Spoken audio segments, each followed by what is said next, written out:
Connection એમાં લાગે તો આ શબ્દ પકડાય ને કે પકડાયો નહીં.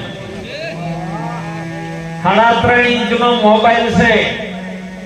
તમારે જેવું જોતું એવું ગૂગલ માંથી આવે, જેવું જોતું એવું યુટ્યુબ માંથી આવે, ઇન્સ્ટાગ્રામ માંથી આવે, ફેસબુક માંથી આવે, વોટ્સઅપ માંથી આવે. પણ આ 3.5 હાથના મોબાઈલ માંથી જે આવે ને એ પેલા ગૂગલ માં ના આવે. તો વૈજ્ઞાનિકો થાકી મરી જાય તો કોઈ ન મેળ પડે. અને એટલે મહાપુરુષો આપણા ભારતના સંતો જે આ રસ્તે ચાલ્યા છે ને એ રસ્તે તમને લઈ જવા માંગે છે. જો આપણે જવું હોય તો ના જવું હોય તો કોઈ ચિંતા નથી, કારણ કે હરુપરના બેહાર છે તો કોઈ ફેર પડવાનો નહીં. કેમ કે સાલ સોનાનું નાવડું મોય બેહારો રોક અધવચ્ચે થઈને ઊંધું નાખે એમાં સદગુરુના શું હોક. પછી કે બાપુ મારો પતો લાગ્યો નહીં, પણ તું પોતે ચાલ્યો નહીં. પતો તો લાગે પણ પત્તો હતો તારા હાથમાં, પણ પતે તું ચાલ્યો નહીં એટલે તારું ઠેકાણું ન પડ્યું. વિશ્વાસ ના રહ્યો ગુરુના વચન ઉપર. ગુરુ મહારાજે જે પણ વચન આપ્યું હતું ને વચનના વિશ્વાસે જો તમે રહી જાઓ ને તો તમારા માટે ભગવાન જુદો છે જ નહીં, તમારો ભેળો છે. આ તો અજ્ઞાની છે ને એને અલગ છે, બીજો છે. તમારા ભેળો છે. દૂધમાં ઘી છે ને એમ ઠસોઠસ છે, ફૂલમાં સુગંધ છે એમ છે, તલમાં તેલ છે એવી રીતનો છે.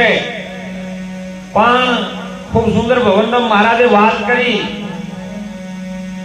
કે ભગવાન ગોતવા તો જડાયો નથી, પણ દાવો ન મૂકો ત્યાં સુધી ના જડાયો. કારણ કે તમે એને મોની બેઠા છો. તમારા કુળની અંદર જ્યારે એવો દીવો પ્રગટ થાય ને એટલે આપણે એને કાકો કહીએ, કોઈ ઓલી બબો કે, કોઈ બાપો કે, કોઈ ફૂવો કે, કોઈ દાદો કે. હકીકતમાં રહ્યો છે એકનો એક જ. પણ તમે એને દાદા તરીકે માનો છો, મામા તરીકે માનો, બાપા તરીકે માનો, છોકરા તરીકે માનો. એટલે એ છોકરામાં ફસાયેલો છો તમે. એ દશા તમે દેહની દશાથી જોવો છો, ચોપડેથી જોવો છો, પણ આની અંદર જે બોલવા વાળો છે એને ઓળખતા નથી. દેહની દશામાં આખું વિશ્વ હલવાઈ ગયું છે, કોઈ જીવ એવો બાકી નથી. અરે આપણા કરતા હું તો એમ કહું પશુ હારા. એના ચણ નાખી ઈંડે સેવે ને, ઈંડે સેવ્યા પછી બચ્ચાને પોખો આવે. બચ્ચાની 2 પોખો આવી, એક નીતિની એક ધર્મની. 2 પોખો આવે ને એટલે બરાબર ચણ નાચ કરીને ચણ ખવરાય કરે. પછી મોટું થાય ને પોખો થાય ને એટલે એની માં એના બાપે છોડી ગયો કે તું મારું હોય મોટું નહીં. અને આ મનુષ્યમાં એવું છે ને, ગમે એટલું થાય ને તો માણસ છોડવા તૈયાર નહીં. હજી મારો છોકરો છે, હજી મારો બાપો છે, હજી મારો ધણી છે. ના, તે ઘડીવાર માટે દેહ દશામાં એને ધણી મોયનો તો બાકી તારો ધણી અલગ છે. અને એટલે મીરાબાઈએ કીધું કે મીરા કે હું એવા વરને શું વરું આ જન્મ કાલી મરી જાય. વરું હું એવા અમર વરને જેથી મારો ચૂડલો અમર બની જાય. અને અમર વરને વરી એટલે અત્યાર સુધી એનું ભજન આપણે એની વાણીઓ બોલવી પડે, એનું નામ બોલે થાય. મેવાડ કણું કે મીરાબાઈ નું લ્યો. મેવાડમાં ઘણા રાજાઓ આયા. જુનાગઢ કણું કે નરસિંહ મહેતાનું, જુનાગઢમાં ઘણા રાજાઓ આયા. એમ એવું નામ જેને જોણ્યું, આ નામનો ભેદ છે ને એ બહુ ઊંડો છે. નામ એકલું પકડીને ન બેસી જવાનું.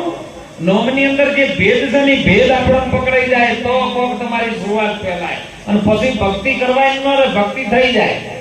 ભક્તિ કરી પછી પાતાળ પ્રગટ થઈ જાય આકાશ. દાબી દુબી કદી નો રહે, કસ્તુરી પેલી જોવાય. એને ગમે એટલું દબાવો તો રહે. મોખણ આવી જાય સા ઉપર, તમે વલોવણું કરો ને મોખણ આવી જાય એટલે પછી ગમે એટલું દબાવો તો મોખણનો લૂંદો નેતે ના રહે. અને મહાપુરુષો આપણા ભારતના સંતો જગાડી રહ્યા છે. આમાં જાગવા માટેનો સમય પડે. મોણના અવતારમાં જગાય એવું છે, બીજા અવતારમાં જાગે એવું નહીં. જે જાગ્યા ને એનો બેડો પાર થઈ ગયો. સુંદર વાત કરી સાહેબ. જંગલમાં બધા ગમે એટલો પશુ પંખી ગમે એટલા હોય ને, પણ સિંહ વગર જંગલ સારું ના લાગે એમ કહું.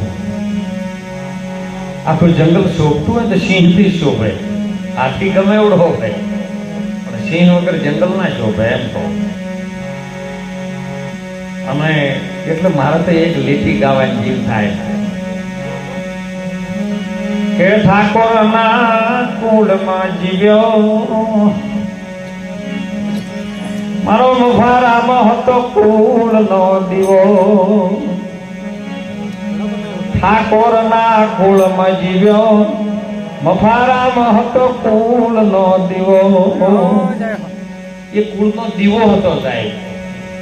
એને ઓળખવા માટે આ ઓખોથી કદી ઓળખાયો નતો, કોઈ નહીં ઓળખી ગયું હજી. એને ઓળખવા માટે સાહેબ અંતરના ચક્ષુ જોઈએ. આજ આપણે ગમે એટલે વખાણ કરીએ ને તો કોઈ મેળાવે એવો નહીં. હતા ને તારે કડવી બોલી બોલતા, કડવી બોલીમાં જેવી મીઠાશ હતી ને એ બસ અમે બે જ જોણતા. ગમે એ વાત હોય સાહેબ, ઘડી ઘડીને તો મને તૈયાર કર્યો હોય ને તો એ પ્રતાપીયનો હતો. હાલ આખા ગુજરાતમાં કદાચ હું એટલું નહીં કહેતો સાહેબ, પણ પરમાત્માની કૃપા છે, ગુરુ મહારાજનો વિશેષ આશીર્વાદ છે. પણ હાલ ગુજરાતના ખૂણે ખૂણો યુટ્યુબમાં વર્લ્ડમાં જો નોમ બોલાવતું કર્યું હોય તો મજબૂત કર્યા હોય છીએ. અને એટલે એવા પુણ્યશાળી આત્માના ચરણોમાં કોટી કોટી વંદન છે. મહાપુરુષો આપણને જગાડી રહ્યા સાહેબ. હાલે જે છે ને એ મહાપુરુષો જ છે. એમાંથી લેવા જેવું છે. કોક ખારું ખારું જે લઈ લો. કબીરે કીધું હો, જોણીતાના આગળ તમે અજોણ્યા થઈ જો માંથી હારી હારી વસ્તુ લેવણા. રામ ભજનમાં તું હાલ પરણીઓના જગમાં થોડકા જીવણા. તો મોય વેર કોઈ દિલે મત રખણા. હવે તમે ગમે એટલું વેર રાખીને દઈ દો તો હવે શું કરવાનું કહો? અને વેર રાખી તો કરવું શરીર બી કે આ આયો છે એ અવસર મત ચૂકણા. પછી ગમે એટલો પસ્તાવો કરો તો કોઈ મેળ આવવાનો નથી. અરે જોજે જોજે માનવ રંગ જાય ના, તને પછી પાછળથી પસ્તાવો થાય ના. માતા પિતાની તું સેવા હાલ કરી લેજે, જીવતો હોય એટલી કરી લેજે ને ફોટા મેલી ગમે એટલી આરતી ઉતારશો તો મેળ નહીં આવે. માતા પિતાની તું સેવા કરજે, જોજે તારી જનેતાનું દૂધ લજવાય ના. ગુરુના નામના દીપ જપાવજે અને વાતે વાતે ભૂસાય ના. રંગ રંગાવજે કાળી કોબળનો, એને ધોબી ધોવે તો કહીએ ધોવરાય ના. જોજે જોજે આ માનવ રંગ જાય ના. આ મોણાનો રંગ આવ્યો છે ને અત્યારે તો કાચિંડા શરમો છે. ચોમાસાનો દાડો આવે ને વરસાદ પડે ને એટલે કાચિંડો 2-3 કલર બદલે. તમે જોયું છે ઝાડ ઉપર 2 વખત. પણ અત્યારે મોણો શિખર ચિયા ટેમે ચિયો રંગ બદલે એ તમે નહીં ખબર પાડી ગયા હતા. કાચિંડો શરમાય છે બચારો કે મોણો ચિયા ટેમે ચિયો રંગ બદલે. જીવવું થોડું મારા કનાથી બગાડો. હે કોઈ જીવ નહીં. આ ભારતની ભૂમિ નહીં, પણ કોઈ ભૂમિ હોય ને વિશ્વની, એ ભૂમિ ઉપર જે આવ્યું છે એ જવાનું નહીં. તો પછી વેર શું લેવા કરવું છે? થોડું જીવવાનું ખોટું જંજાળ દાજી. એ જીવવું થોડું નહીં જંજાળ દાજી ના બોધો પાપ નો તમે ભારો. એ સતસ્વહમનો તમે સ્મરણ કરી લો, પછી નાવે કદી દુઃખ નો વારો. વીરા મારા ગુરુના વચને તમે હાલો. ચિયા વચને? ગુરુના વચને. અને અત્યારે તો ભવનરામ મહારાજ 17 મહિનો આવ્યો છે. ગુરુમુખીઓ વચન મેલી મેલી પેલા વચને જતા રહ્યા છે સાહેબ. તો જેનું મન અડગ હોય ને ન ડગે કોઈ દાડો. તમારું શું થવાનું છે એ તો નક્કી કરો. જો ગુરુ મહારાજે સાચું સ્વરૂપ બતાવ્યું હોય ને તો તમારું કોઈ થાય એવું નથી. તો તમે અડગ મન ડગે નહીં કદી હો. ભલે સુરતા ચડે આસમાન, અડગ મન કદી ડગે નહીં. પાનભાઈ ને ગંગા સતી કે ભેળા થયેલા ગંગા સતીએ પાનભાઈ સમજાયું, એ પાનભાઈ મેરું ડગે જેના મન ન ડગે ભલે ભાગીને પડે ભરમાંડ. વિપત આવે, વિપત એટલે તમારું થોડું ઘણું દુઃખની તકલીફો આવે એને શબ્દો વિપત કીધી છે. વિપત આવે કદી વંશી ના થાય, આગા પાછો ના થાય ગયો. સોહી જન હરિજન ભક્તિ કર્યાના પ્રમાણ. ભક્તિનું પ્રમાણ શું? ગમે એટલી વિપત્તિ આવે ને કદી હું એમ કહું છું કે દોરડો બંધાવા ના થાય, કદી નો થાય દોરડો બંધાવા. પરિવાર જાતો જવા દો. પરિવાર તો તમારા ભજન ન માનતો તો 100 જાતો આપણે કોઈ જરૂર નથી. હું તો જોખું કહું અમારા પરિવારને હાલે, તમારે મને રાખો તો રાખો, ન કહો તો જુનાગઢ પાદરા, પણ તમે કોઈ એમ નહીં થાય. તમારે જેમ કરતા એમ કરે તો મને મોય ના ભેળો ગયો. અને મહાપુરુષો એ પખર તમારી પકડ હોય ને તો પરમાત્મા સમજાય એવો છે કે તમારી અંદર છે, તમારી ઠસોઠસ ભરેલો છે. કોઈ એક કોઈથી કોણું પાડો ને એવી જગ્યા તમારા વગર ખાલી નથી, પણ તમે હાથે નાખી ઓળખી કોઈ એવા નહીં. દૂધમાં ઘી છે પણ ડાયરેક્ટ લઈ શકાય એવું નહીં ભોંડો, એને સાચના સોટાનો ક્ષણ કરવો પડે. એમ અમે પરમાત્મા ભરેલો છે પણ ગુરુ મહારાજના સત્સંગ રૂપી વચનનો ક્ષણ કરવો પડે. અને વચન જે વરી જાય પછી તો વચને વરે વિશ્વથી ન્યારા પૂજાય છે ને દેવો રામકૃષ્ણ ધડકી આ જગતમાં પુરાણમાં દાખલો લેવો. રોમ જોય કેટલી દશા ખરાબ આવી નથી આવી? જેને આવ્યો ત્યાંનું રાજ મળ્યું હોય, રાજા હોય, ધન દોલત કોઈ પાર નહીં, હીરા મોણેકનો કોઈ પાર નહીં, હાથી ઘોડાનો કોઈ પાર નહીં. અને છતાંય એની માં કઈ એમ કે તમારે આવી રીતનું કરવાનું છે તો બધું રાજપાટને ઠોકર મારી જાય.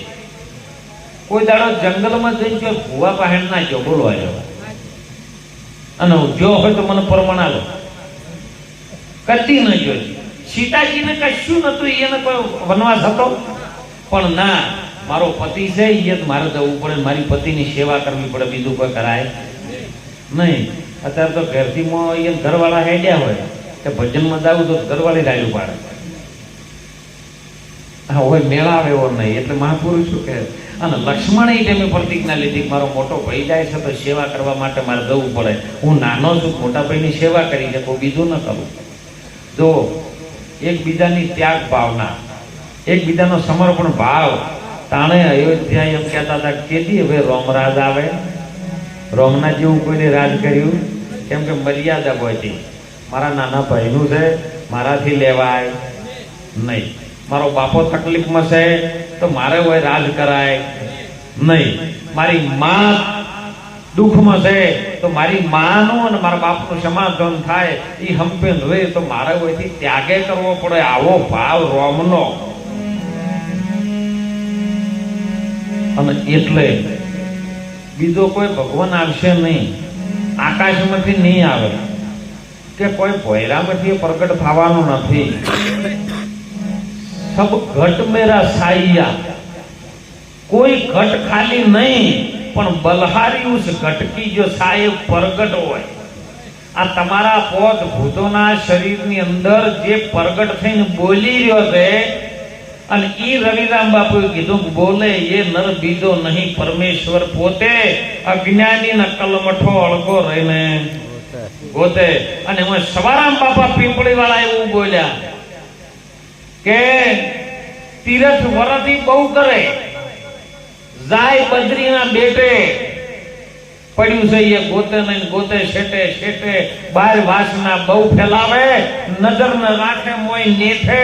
જેની સુરતા સુગરમાં સમેટે એને તો ઘટમાં સાહેબ ભેટે, બીજે ચોય નહીં. અત્યારે જે ધજાઈ લઈને જોઈ અમે ભજન બોલતા હોય